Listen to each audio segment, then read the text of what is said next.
주변에 약을 드시는 분들이나 또 암을 경험하신 분들이 워낙에 많다 보니까 우리는 이런 생각을 합니다. 사람은 원래 나이 들면 아프고 병드는 거 아니야? 어느 정도 나이가 되면 약을 먹는 게 당연한 게 아닐까? 이런 생각들을 우리는 굉장히 당연하게 하는 것 같아요. 그런데 저는 이 말씀을 꼭 드리고 싶습니다.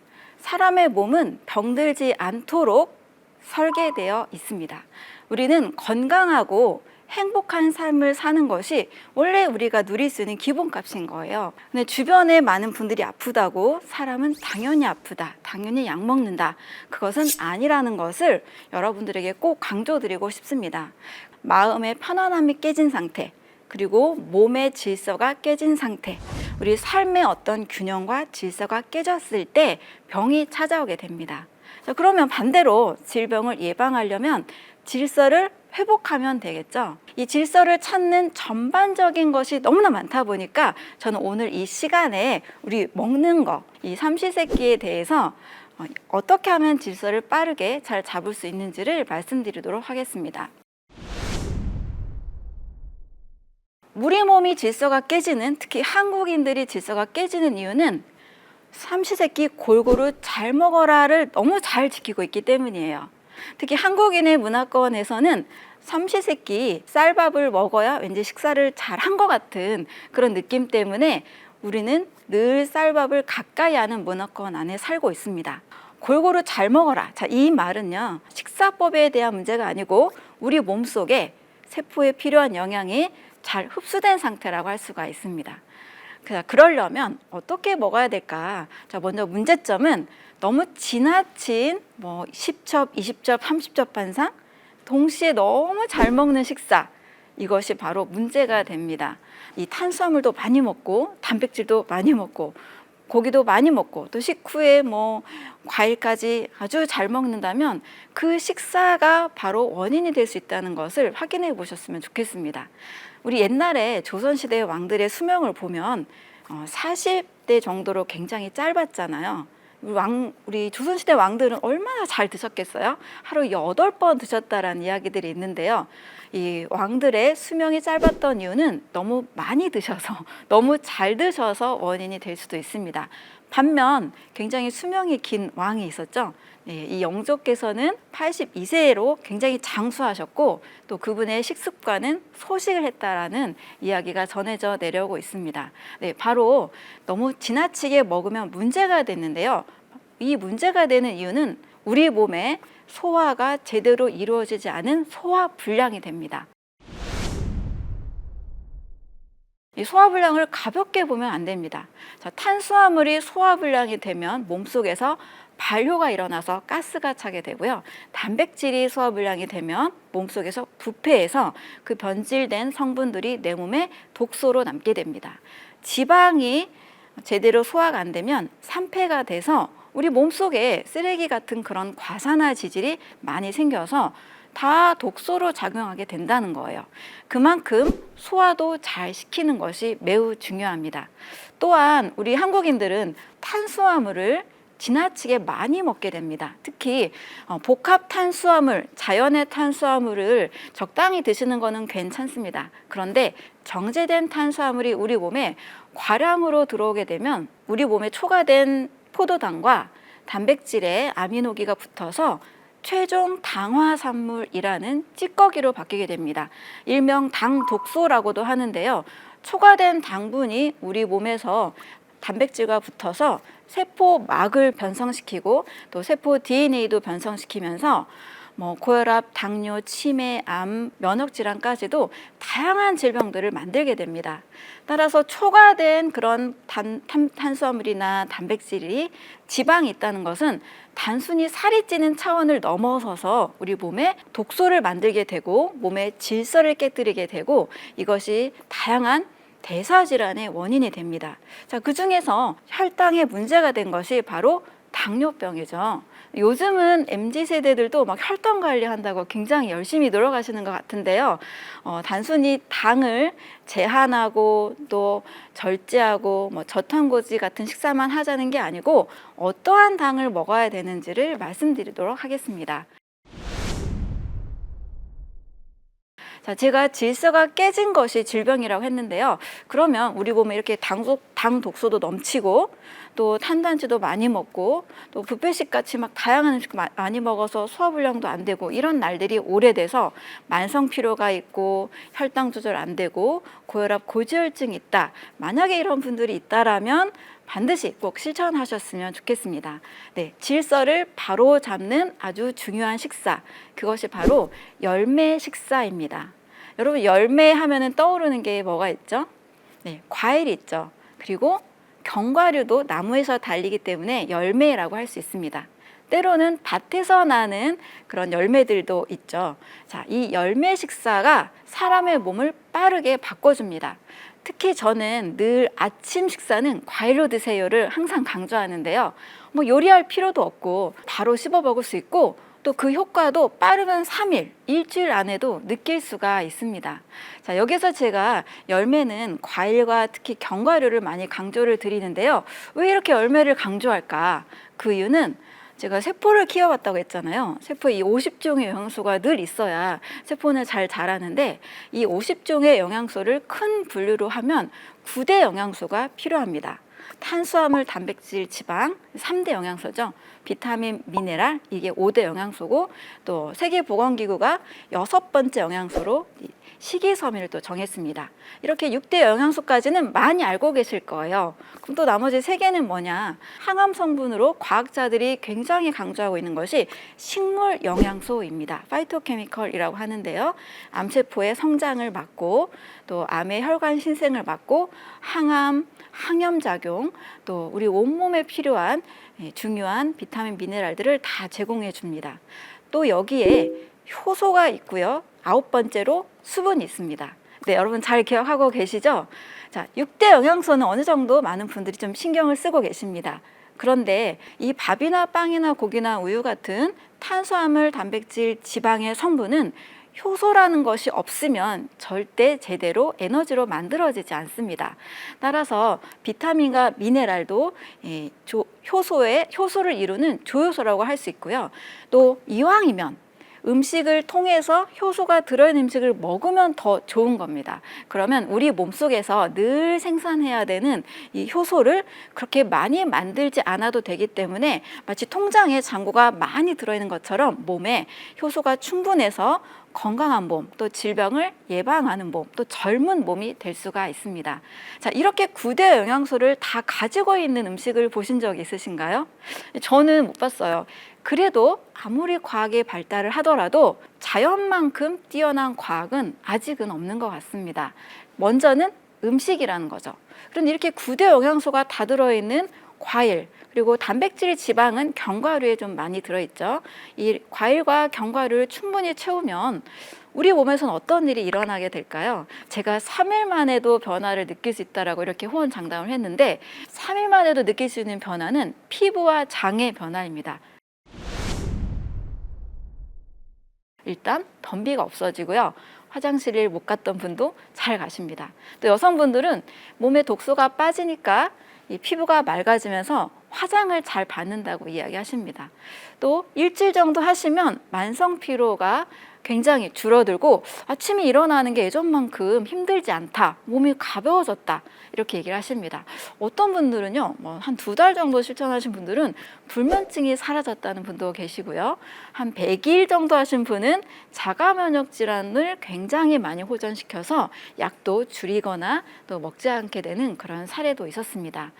병이 생기는 이유는 우리 몸의 신진대사의 질서가 깨졌기 때문이기 때문에 이런 장기들의 건강을 회복하는 것이 우선적으로 해야 되는 일이다를 강조하고 있습니다. 따라서 아침 과일 습관을 가지게 되면 제가 늘 강조하는 신진대사가 원활해지는 것, 위, 장, 간, 췌장이 튼튼해지는 것, 그리고 많은 어르신들이 피가 깨끗해야 건강하다 이런 말씀 많이 하시잖아요. 바로 피가 맑아지게 됩니다. 근데 과일을 이야기하면 꼭 이런 분들이 계세요. 그거 너무 달지 않냐? 지나친 당분 때문에 또 당뇨병 일으키지 않느냐? 이런 이야기를 하시는데요. 자, 우리 자연을 한번 보면 자연에 있는 동물들은 영양학을 알고 있나요? 그들은 본능적으로 살고 있습니다.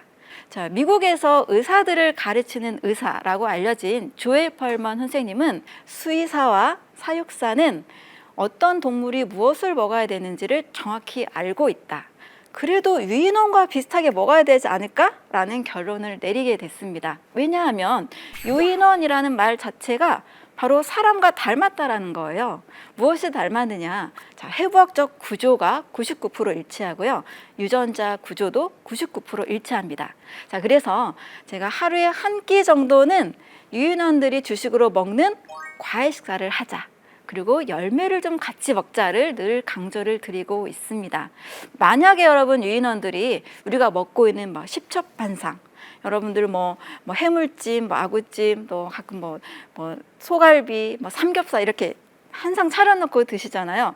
자, 이 식사를 동물원의 원숭이가, 고릴라가 먹는다라면 그들은 건강이 어떻게 될까요? 우리가 먹고 있는 치킨, 햄버거, 피자를 유인원들에게 동물원에 갖다 준다면 그들은 어떻게 될까요? 우리 한번 직관적으로 한번 생각해 보면 여러분들이 답을 알고 계실 겁니다.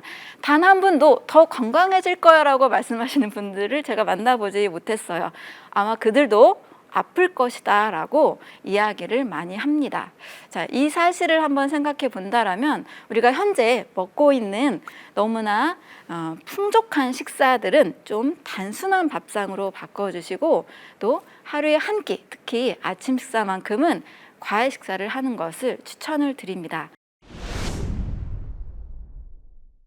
자, 당분 많다고요? 여러분이 매일 드시는 쌀밥보다 훨씬 안전합니다. 쌀밥의 당지수는 70에서 90이고요. 건강하다고 알려진 현미의 당지수는 55입니다. 그런데 사과와 포도의 당지수는 각각 36, 46밖에 되지 않습니다. 과일은 거의 90% 정도가 수분과 비타민, 미네랄들이고요. 당분은 약 10%밖에 되지 않습니다. 자, 쌀밥만큼 그 100g을 먹기 위해서는요, 과일을 거의 1kg을 먹어야 돼요. 여러분 1kg의 과일 먹기 쉬울까요? 제가 아침 과일은 500g 드세요 라고 말씀을 드리는데요. 하루에 1kg 정도 먹는 게 우리가 밥 한 공기 반 정도의 분량이다. 자, 이것을 기억하신다면 그동안 당뇨분들도 열심히 밥도 드시고 면도 드시고 가끔 빵도 드시고 떡도 드시는 것을 제가 봤는데요. 자, 밥, 빵, 면, 떡보다 과일의 당지수나 당분이 훨씬 안전하다라고 말씀을 드립니다. 자, 그래도 불안하신 분들은 너무 고당도 과일, 바나나, 파인애플, 망고 같은 열대 과일은 좀 당분이 많습니다. 이런 고당도 과일은 피하시고 블루베리나 키위나 오렌지, 사과 같은 당분이 좀 적은 과일을 선택하시면 조금 더 마음도 편하실 것 같습니다. 자, 앞서 말씀드렸던 레이 커즈와일이라는 나는 절대 죽지 않는다 라고 이야기하고 있는 이분은 무엇을 드시면서 건강관리를 하고 있을까요? 아침마다 반드시 드셨던 것이 있습니다. 바로 블루베리입니다.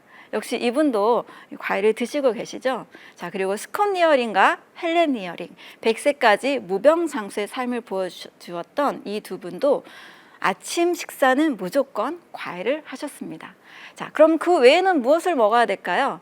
네, 과일류, 사람이 반드시 한 끼는 먹어야 될 음식으로 제가 늘 말씀을 드리고, 자, 채소류, 버섯류, 해조류, 그리고 견과류, 씨앗류, 콩류 이런 음식들을 하루 식단에 좀 최대한 많이 70에서 90%를 드시고요.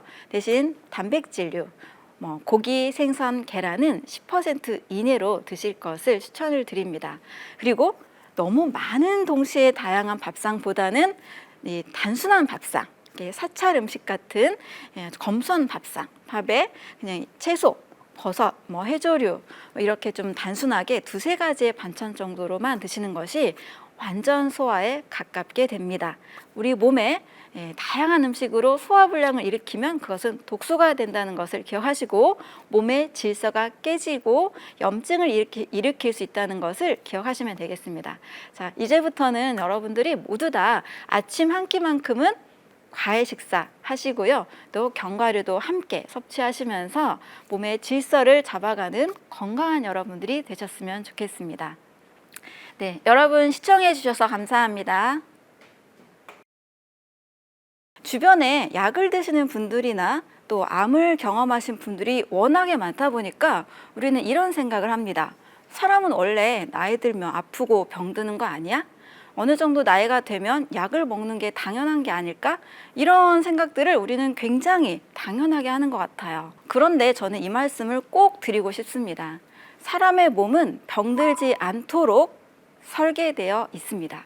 우리는 건강하고 행복한 삶을 사는 것이 원래 우리가 누릴 수 있는 기본값인 거예요. 근데 주변에 많은 분들이 아프다고 사람은 당연히 아프다, 당연히 약 먹는다, 그것은 아니라는 것을 여러분들에게 꼭 강조드리고 싶습니다. 마음의 편안함이 깨진 상태, 그리고 몸의 질서가 깨진 상태, 우리 삶의 어떤 균형과 질서가 깨졌을 때 병이 찾아오게 됩니다. 자, 그러면 반대로 질병을 예방하려면 질서를 회복하면 되겠죠. 이 질서를 찾는 전반적인 것이 너무나 많다 보니까 저는 오늘 이 시간에 우리 먹는 거, 이 삼시세끼에 대해서 어떻게 하면 질서를 빠르게 잘 잡을 수 있는지를 말씀드리도록 하겠습니다. 우리 몸이 질서가 깨지는, 특히 한국인들이 질서가 깨지는 이유는 삼시세끼 골고루 잘 먹어라를 너무 잘 지키고 있기 때문이에요. 특히 한국인의 문화권에서는 삼시세끼 쌀밥을 먹어야 왠지 식사를 잘 한 것 같은 그런 느낌 때문에 우리는 늘 쌀밥을 가까이 하는 문화권 안에 살고 있습니다. 골고루 잘 먹어라. 자, 이 말은요, 식사법에 대한 문제가 아니고 우리 몸속에 세포에 필요한 영양이 잘 흡수된 상태라고 할 수가 있습니다. 그러려면 어떻게 먹어야 될까? 자, 먼저 문제점은 너무 지나친 10첩, 20첩, 30첩 반상 동시에 너무 잘 먹는 식사, 이것이 바로 문제가 됩니다. 이 탄수화물도 많이 먹고 단백질도 많이 먹고 고기도 많이 먹고 또 식후에 과일까지 아주 잘 먹는다면 그 식사가 바로 원인이 될 수 있다는 것을 확인해 보셨으면 좋겠습니다. 우리 옛날에 조선시대 왕들의 수명을 보면 40대 정도로 굉장히 짧았잖아요. 우리 조선시대 왕들은 얼마나 잘 드셨겠어요? 하루 8번 드셨다라는 이야기들이 있는데요. 이 왕들의 수명이 짧았던 이유는 너무 많이 드셔서, 너무 잘 드셔서 원인이 될 수도 있습니다. 반면 굉장히 수명이 긴 왕이 있었죠. 네, 이 영조께서는 82세로 굉장히 장수하셨고 또 그분의 식습관은 소식을 했다라는 이야기가 전해져 내려오고 있습니다. 네, 바로 너무 지나치게 먹으면 문제가 됐는데요. 이 문제가 되는 이유는 우리 몸에 소화가 제대로 이루어지지 않은 소화불량이 됩니다. 이 소화불량을 가볍게 보면 안 됩니다. 자, 탄수화물이 소화불량이 되면 몸속에서 발효가 일어나서 가스가 차게 되고요. 단백질이 소화불량이 되면 몸속에서 부패해서 그 변질된 성분들이 내 몸에 독소로 남게 됩니다. 지방이 제대로 소화가 안 되면 산패가 돼서 우리 몸속에 쓰레기 같은 그런 과산화 지질이 많이 생겨서 다 독소로 작용하게 된다는 거예요. 그만큼 소화도 잘 시키는 것이 매우 중요합니다. 또한 우리 한국인들은 탄수화물을 지나치게 많이 먹게 됩니다. 특히 복합 탄수화물, 자연의 탄수화물을 적당히 드시는 것은 괜찮습니다. 그런데 정제된 탄수화물이 우리 몸에 과량으로 들어오게 되면 우리 몸에 초과된 포도당과 단백질에 아미노기가 붙어서 최종 당화산물이라는 찌꺼기로 바뀌게 됩니다. 일명 당독소라고도 하는데요. 초과된 당분이 우리 몸에서 단백질과 붙어서 세포막을 변성시키고 또 세포 DNA도 변성시키면서 고혈압, 당뇨, 치매, 암, 면역질환까지도 다양한 질병들을 만들게 됩니다. 따라서 초과된 그런 탄수화물이나 단백질이 지방이 있다는 것은 단순히 살이 찌는 차원을 넘어서서 우리 몸에 독소를 만들게 되고 몸의 질서를 깨뜨리게 되고 이것이 다양한 대사질환의 원인이 됩니다. 자, 그 중에서 혈당에 문제가 된 것이 바로 당뇨병이죠. 요즘은 MZ세대들도 막 혈당 관리한다고 굉장히 열심히 노력하시는 것 같은데요. 단순히 당을 제한하고 또 절제하고 저탄고지 같은 식사만 하자는 게 아니고 어떠한 당을 먹어야 되는지를 말씀드리도록 하겠습니다. 자, 제가 질서가 깨진 것이 질병이라고 했는데요. 그러면 우리 몸에 이렇게 당 독소도 넘치고 또 탄단지도 많이 먹고 또 뷔페식 같이 막 다양한 음식 많이 먹어서 소화불량도 안 되고 이런 날들이 오래돼서 만성 피로가 있고 혈당 조절 안 되고 고혈압, 고지혈증이 있다. 만약에 이런 분들이 있다라면 반드시 꼭 실천하셨으면 좋겠습니다. 네, 질서를 바로 잡는 아주 중요한 식사, 그것이 바로 열매 식사입니다. 여러분, 열매 하면은 떠오르는 게 뭐가 있죠? 네, 과일이 있죠. 그리고 견과류도 나무에서 달리기 때문에 열매라고 할 수 있습니다. 때로는 밭에서 나는 그런 열매들도 있죠. 자, 이 열매 식사가 사람의 몸을 빠르게 바꿔줍니다. 특히 저는 늘 아침 식사는 과일로 드세요를 항상 강조하는데요. 뭐 요리할 필요도 없고 바로 씹어 먹을 수 있고 또 그 효과도 빠르면 3일, 일주일 안에도 느낄 수가 있습니다. 자, 여기서 제가 열매는 과일과 특히 견과류를 많이 강조를 드리는데요. 왜 이렇게 열매를 강조할까? 그 이유는 제가 세포를 키워봤다고 했잖아요. 세포에 이 50종의 영양소가 늘 있어야 세포는 잘 자라는데 이 50종의 영양소를 큰 분류로 하면 9대 영양소가 필요합니다.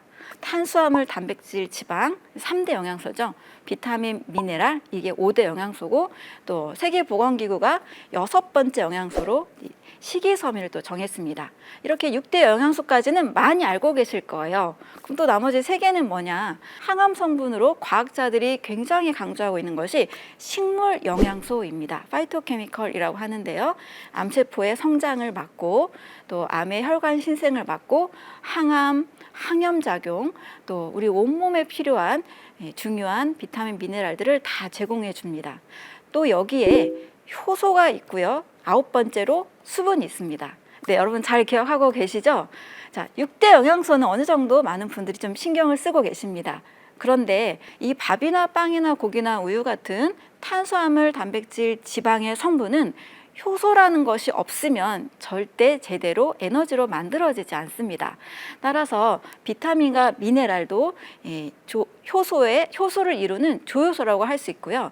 또 이왕이면 음식을 통해서 효소가 들어있는 음식을 먹으면 더 좋은 겁니다. 그러면 우리 몸속에서 늘 생산해야 되는 이 효소를 그렇게 많이 만들지 않아도 되기 때문에 마치 통장에 잔고가 많이 들어있는 것처럼 몸에 효소가 충분해서 건강한 몸, 또 질병을 예방하는 몸, 또 젊은 몸이 될 수가 있습니다.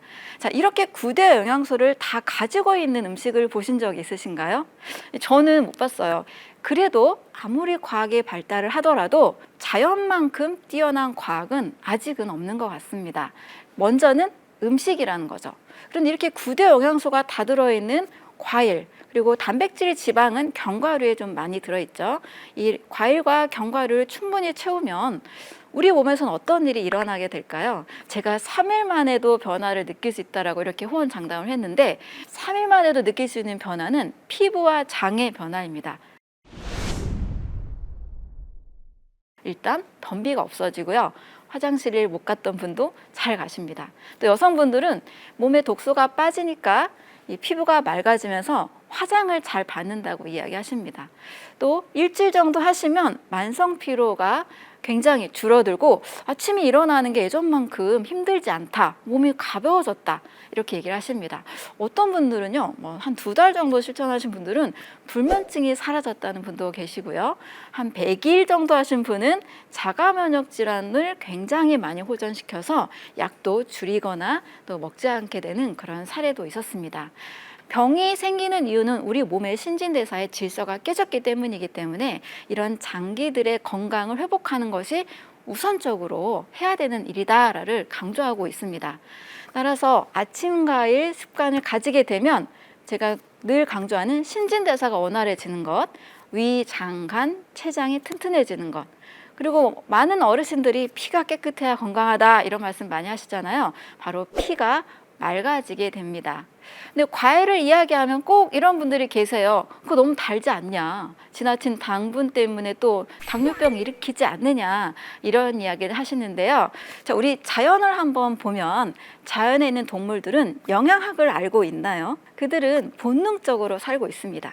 자, 미국에서 의사들을 가르치는 의사라고 알려진 조엘 펄먼 선생님은 수의사와 사육사는 어떤 동물이 무엇을 먹어야 되는지를 정확히 알고 있다. 그래도 유인원과 비슷하게 먹어야 되지 않을까? 라는 결론을 내리게 됐습니다. 왜냐하면 유인원이라는 말 자체가 바로 사람과 닮았다라는 거예요. 무엇이 닮았느냐? 자, 해부학적 구조가 99% 일치하고요. 유전자 구조도 99% 일치합니다. 자, 그래서 제가 하루에 한 끼 정도는 유인원들이 주식으로 먹는 과일 식사를 하자. 그리고 열매를 좀 같이 먹자를 늘 강조를 드리고 있습니다. 만약에 여러분 유인원들이 우리가 먹고 있는 십첩반상, 여러분들 해물찜, 아구찜, 또 가끔 소갈비, 삼겹살 이렇게 한 상 차려놓고 드시잖아요. 자, 이 식사를 동물원의 원숭이가, 고릴라가 먹는다라면 그들은 건강이 어떻게 될까요? 우리가 먹고 있는 치킨, 햄버거, 피자를 유인원들에게 동물원에 갖다 준다면 그들은 어떻게 될까요? 우리 한번 직관적으로 한번 생각해 보면 여러분들이 답을 알고 계실 겁니다. 단 한 분도 더 건강해질 거야 라고 말씀하시는 분들을 제가 만나보지 못했어요. 아마 그들도 아플 것이다 라고 이야기를 많이 합니다. 자, 이 사실을 한번 생각해 본다라면 우리가 현재 먹고 있는 너무나 풍족한 식사들은 좀 단순한 밥상으로 바꿔주시고 또 하루에 한 끼, 특히 아침 식사만큼은 과일 식사를 하는 것을 추천을 드립니다. 자, 당분 많다고요? 여러분이 매일 드시는 쌀밥보다 훨씬 안전합니다. 쌀밥의 당지수는 70에서 90이고요. 건강하다고 알려진 현미의 당지수는 55입니다. 그런데 사과와 포도의 당지수는 각각 36, 46밖에 되지 않습니다. 과일은 거의 90% 정도가 수분과 비타민, 미네랄들이고요. 당분은 약 10%밖에 되지 않습니다. 자, 쌀밥만큼 그 100g을 먹기 위해서는요, 과일을 거의 1kg을 먹어야 돼요. 여러분 1kg의 과일 먹기 쉬울까요?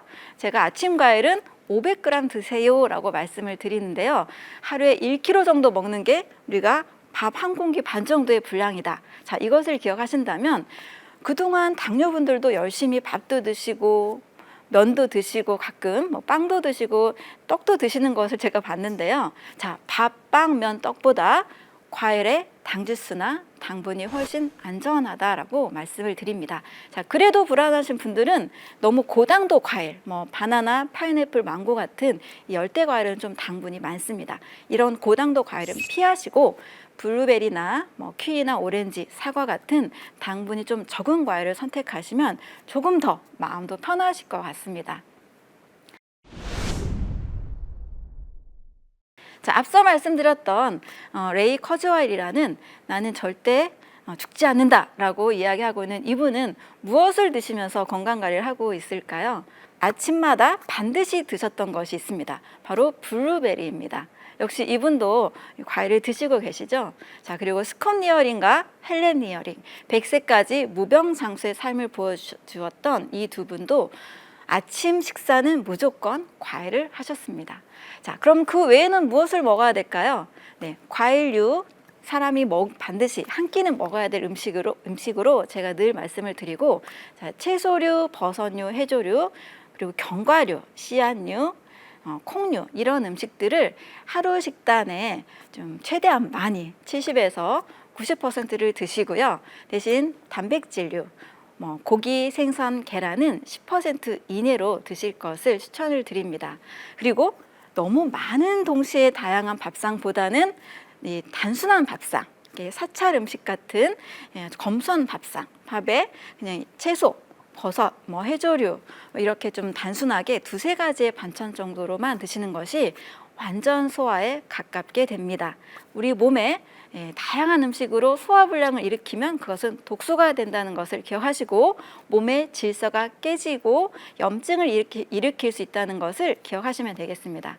자, 이제부터는 여러분들이 모두 다 아침 한 끼만큼은 과일 식사 하시고요. 또 견과류도 함께 섭취하시면서 몸의 질서를 잡아가는 건강한 여러분들이 되셨으면 좋겠습니다. 네, 여러분 시청해 주셔서 감사합니다.